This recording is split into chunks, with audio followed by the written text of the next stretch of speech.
Ministro, gracias por estar acá. Buenos días. Muy buenos días, Luis Felipe. Qué gusto estar con tu persona y con la audiencia. Le agradezco mucho que haya hecho el tiempo. Ha habido muchas críticas en estos micrófonos a la aprobación del presupuesto. Yo quisiera preguntarle inicialmente, ministro, ¿a qué atribuye usted la percepción de que el gobierno pide más dinero sin capacidad real para ejecutarlo? Bueno, yo creo que han habido mucha desinformación en torno a la ejecución en general del presupuesto. Yo revisé justamente el día de hoy los datos hasta ayer y tenemos una ejecución del 79.4%. Esa es la ejecución en promedio de los últimos 5 años. Y aunque no es una buena referencia comparar nuestra ejecución con la del segundo año de los 2 gobiernos anteriores, pues estamos ejecutando más que estos gobiernos y obviamente muy enfocados a los resultados. Sí creo que uno de nuestros retos es la ejecución en inversión pública. Y ahí, por supuesto que yo comprendo estamos trabajando precisamente para resolver los problemas de la lentitud, la falta de agilidad de la ejecución de la inversión pública en general. ¿A qué se debe, según usted, la baja ejecución en el Ministerio de Comunicaciones, por ejemplo? Sí, voy a dar una mirada muy general porque no es competencia mía ese ministerio, pero la doy en lo general porque no solo el Ministerio de Comunicaciones tiene problemas para ejecutar la inversión pública. Tenemos problemas. Pero digamos que esa es la que más se nota, por decirlo así. Esa es la que más, sí, pero no quisiera meterme a los terrenos de otro ministro, pero sí necesitamos entender que la ley de contrataciones está completamente desfasada. Son procesos poco ágiles y en el pasado probablemente no era ningún problema porque no se tenía las mismas reglas de juego que se tienen ahora, que es buscar la mejor forma de ejecutar de procesos competitivos que no sean a dedo y que por supuesto generen la mayor utilidad por cada quetzal que se esté invirtiendo. Sabemos que este es un tema estructural y por supuesto, no sé, aprovecho a decir, ya la semana pasada se llevó una ley completamente nueva de contratación. Creo que se suma a la búsqueda de resolver la preocupación de la inversión, el esfuerzo que sí aparece en el presupuesto aprobado de acelerar los recursos que tiene la nueva dirección de inversión prioritaria para que, utilizando el régimen de adquisiciones de esta ley de infraestructura prioritaria, se pueda el próximo año utilizar los fondos con un régimen más ágil, mejor elaborado, para poder dar el mantenimiento a las carreteras centroamericanas. Ahí se están destinando 1.700 millones de quetzales. Y finalmente, creo que esfuerzos como la reforma a la ley de alianzas público-privadas y otros que van en esa vía van a permitir encontrar más caminos, más herramientas para poder tener una mejor inversión en infraestructura pública. Y en este sentido, ¿usted puede confirmar o desconfirmar si se va o no se va Miguel Ángel Díaz Bobadilla de la cartera de comunicaciones? Se dice que hoy es su último día. ¿Qué nos dice? No tengo conocimiento de eso. Y en ese sentido, volviendo a usted dice la mejor forma de ejecutar, hay que buscarla, pero hay preocupación en la forma en cómo ha sido sacado adelante este presupuesto en el Congreso de la República. La pregunta es esta: ¿a cambio de qué se consiguió esa mayoría de 139 votos para aprobar el presupuesto? Estimado Luis Felipe, yo en realidad coordino la parte técnica, la elaboración del proyecto de presupuesto y su traslado desde el Ejecutivo al organismo legislativo. Creo que esa es una conversación que hay que tener con quienes están ahí en el día a día. Nuestro trabajo fue llevarlo al Congreso como manda la Constitución, llegar a la Comisión de Finanzas Públicas, hacer la primera discusión del proyecto de presupuesto. A esta siguieron discusiones de todos los ministros de entidades que participan en el presupuesto y fruto de ello hay un dictamen al que se sumará, como todos sabemos, en todo Congreso se sumarán esfuerzos de discusión, de acuerdos entre los congresistas para poder conseguir los apoyos necesarios en los cambios que ellos quieran o que no quieran que sucedan, ¿verdad? Cambió mucho lo que se modificó en el Congreso de la propuesta original del Ejecutivo. Yo distingo 5 cambios importantes. El primero y más grande es el aporte extraordinario de consejos de desarrollo, que sube 6.300 millones de quetzal. Estos, de acuerdo al artículo que se aprobó, deben ir dirigidos a proyectos de inversión de agua, saneamiento y desarrollo local. El otro tema es que los fondos del FOVIP, este fondo que se creó para darle vida a la Dirección de Inversión Prioritaria, que todavía está avanzando, estos se trasladan, como ya te mencionaba, se trasladan directamente al ministerio, manteniendo el régimen de contratación que es más acelerado y con el fin de poder tener el mantenimiento de las carreteras centroamericanas, que son las que por donde fluye el comercio en nuestro país. Ahí, de esos 1.700 millones, de acuerdo al presupuesto aprobado, 1.500 van para Covial y 200 millones van al Fondo de Solidaridad. El tercer elemento que destaco que cambió es que se especifica, y creo que eso va a ayudar a agilizar la construcción de la cárcel de máxima seguridad que estará a cargo del Ministerio de la Defensa Nacional. Ahí ya se hace un reajuste por 500 millones de quetzales. El cuarto cambio está vinculado al aumento de la utilización de saldos de caja. Se disminuyó la utilización de bonos del Tesoro y se agregaron estos 2.000 millones de quetzales que son fruto ya de una actualización que la Comisión de Finanzas nos solicitó de cómo iba la recaudación en este año. Y sabemos que si todo sale bien, en lo que resta del año, vamos a tener una meta sobrepasada en 2.500, 2.400 millones. El Congreso decidió tomar esos 2.000 de ese excedente en la recaudación. Y el último punto que destacaría es la reducción del techo presupuestario, que se redujo en 14 millones. Bueno, más adelante le quiero preguntar sobre el tema de las organizaciones no gubernamentales, pero ya que estamos en ese punto específico, ¿qué le dice, ministro, a quienes afirman que Semilla hace en el Congreso lo que antes criticó? Y el ejemplo que le puedo poner es aprobar el presupuesto de madrugada y con mayorías parlamentarias que despiertan dudas y sospechas. ¿Qué contesta a eso? Mire, yo creo que hay diferencias enormes entre lo que se está aprobando y lo que se aprobaba en otras ocasiones. Yo creo que independientemente de los temas que nos tocará resolver en el Ejecutivo, se tiene un presupuesto bastante parecido a lo que llegó desde el Ejecutivo, que se discutió con transparencia en los diferentes espacios en los que se tuvo oportunidad de hablar. Creo que ahí hay una diferencia importante. Hay cosas que hay que resolver. Creo que he escuchado en diferentes espacios preocupaciones sobre ONGs, que muy bien lo han mencionado, y sobre los consejos de desarrollo. Y ahí el Ejecutivo tiene la harta obligación de seguir creando los mecanismos de cuidado de esos recursos, pero también creo que vale la pena retomar la idea de que esto es más un sistema en donde participan otras entidades, por ejemplo, Contraloría General de Cuentas. Nuestro proyecto de presupuesto incrementaba 950 millones el presupuesto de la Contraloría con el fin de fortalecerla en lo que es el espíritu de su existencia, que es el control. Es decir, es un órgano que debe cuidar la ejecución de los fondos públicos. Hemos reforzado la Secretaría de Coordinación Ejecutiva de la Presidencia, que tiene un papel protagónico en la ejecución de consejos de desarrollo. Se refuerza también la Comisión Nacional contra la Corrupción.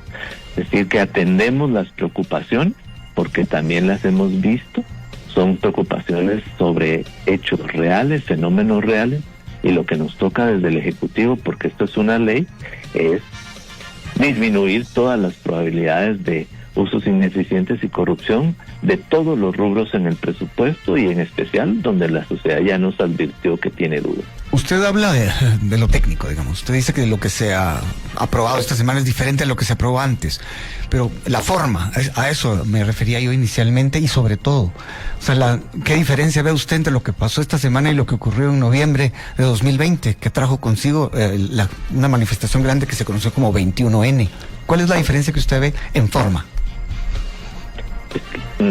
Bueno, yo creo que son congresos muy diferentes, son espacios de discusión probablemente distintos. El presupuesto no refleja dentro de sus 163,000 millones que la mitad de ese presupuesto esté capturada, esté siendo utilizada o desviada de la idea técnica original, que es la que entrega el Ejecutivo. Y por lo tanto yo creo que sí hay diferencias importantes con esto. No sé, yo veo que desde hace muchos años el Congreso trabaja muchísimo en octubre y noviembre, y en particular en el presupuesto, que tiene una fecha límite para ser aprobada, pero esa es una reflexión que creo que los congresistas que estuvieron ahí podrían dar con mayor certeza que su servidor. Ministro, hablemos de los recursos asignados por medio de los consejos departamentales de desarrollo. En estos micrófonos, tal vez usted lo ha escuchado, más de algún analista ha descrito esto como bolsones de corrupción por lo que ven como una inminente falta de controles sobre estos productos. Digamos, hay que recordarlo por este polémico decreto 7/2025 sí, que quedó en vigencia. ¿Qué puede hacerse desde el gobierno realmente para evitar un saqueo enorme o una inversión sin trascendencia, una ejecución sin trascendencia en ese renglón? Sí, mire, yo lamento la decisión de la Corte de no decir nada al respecto del decreto 7/2025, que nosotros desde el Ejecutivo apelamos a que se declarara inconstitucional, porque efectivamente tiene algunas vulneraciones a la ley orgánica del presupuesto y incluso vulneraciones constitucionales. Infortunadamente la Corte lo ha dejado pasar, y lo que estamos haciendo nosotros es reajustar procedimientos, todo lo que nos permite la ley, para seguir reforzando el cuidado de los recursos públicos que vayan a través de consejos de desarrollo. Perdón que le interrumpa, ministro. ¿Cuál es la gran diferencia, si es que la hay, entre lo que había propuesto la bancada Semilla y lo que al final de cuentas se aprobó en el Congreso en ese sentido? ¿Se refiere al decreto 7? Sí, que había una propuesta previa que se refería a un tema similar, digamos, por decirlo así, para que nuestra audiencia no me recuerdo ya del todo de la iniciativa, pero específicamente no tenía la posibilidad de traslado de fondos sin que hubiera un control sobre los procesos de ejecución y supervisión, ¿verdad? Y eso es lo que el decreto 7 en realidad tiene y contiene, pero creo que la discusión sobre el decreto 7 no está finalizada. A mí me parece que si los congresistas creen que la inversión en CODES es una inversión a la cual hay que destinarle recursos, van a tener que reformar el decreto para no dar ningún viso de incertidumbre en la sociedad. De nuestra parte, lo que nos toca hacer a nosotros es reajustar los procedimientos, llevándolo al mayor grado de cuidado posible que podamos tener sobre estos fondos. Quiero aprovechar a comentarle, el presupuesto de 2026 incluirá 4.800 millones aproximadamente que no se ejecutaron este año, con lo cual el rubro de consejos de desarrollo en 2026 va a ser de 15.600 millones de quetzales. Es una suma muy importante. De nuestro lado vamos a dedicar todo lo que permite la ley a cuidar esos fondos. Creo que la Contraloría General de Cuentas puede ayudar a soportar ese cuidado, y efectivamente yo sí invitaría a los señores diputados a que hagan una reforma del decreto 7 y envíen un mensaje concreto a la sociedad de que esos fondos están para ser cuidados y para una mejor ejecución. Ministro, ya no nos queda tiempo, pero hay una pregunta que circula mucho en redes sociales, en chats y también en pláticas que se dan entre expertos. ¿Qué le dice a quienes creen que en la negociación final que se hizo en el Congreso de la República le tocaron cierta cantidad de millones en obra a los diputados? Pues mire, creo que hay una discusión en torno a eso. Me parece que los aportes extraordinarios de consejos de desarrollo suelen tener una connotación política. Es parte de la competencia, incluso constitucional, que tiene el Congreso de hacer los cambios, y yo lo decía en la mañana en otra entrevista, no es, en otros países se presenta un proyecto de presupuesto, se aprueba o no se aprueba. En Guatemala la Constitución le permite al Congreso hacer todas las modificaciones que crea convenientes al presupuesto, y eso da que dentro de lo que pueden hacer legalmente estén las discusiones sobre tipos de inversión. Yo lo que noto es que en las conversaciones, cuando nosotros vamos a la Comisión de Finanzas, siempre hay una discusión de los diputados distritales por aumentar la inversión pública en sus territorios.